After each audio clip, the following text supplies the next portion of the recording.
তাকে অন্য কেউ স্পর্শ করবে, তার হাত ধরবে, তার পাশাপাশি হাঁটবে, কেউ তাকে জড়িয়ে ধরবে, তার বুকে মাথা রাখবে আর তাকে বলবে আমি তোমাকে ভালোবাসি।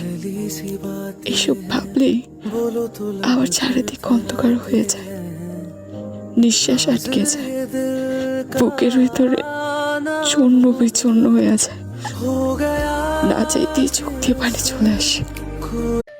হাসলেই কি মানুষ সুখী হয়? কখনোই না। আমার মতো হাজারো জীবন্ত লাশ মিথ্যে হাসিতে নিজেদের মুখটা লুকিয়ে রাখে। আমার জীবনের গল্পটা আমার কাছে দীর্ঘ একটা শ্বাস।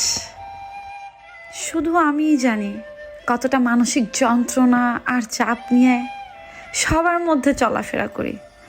আসলেই অন্তরের খবর তো আল্লাহই ভালো।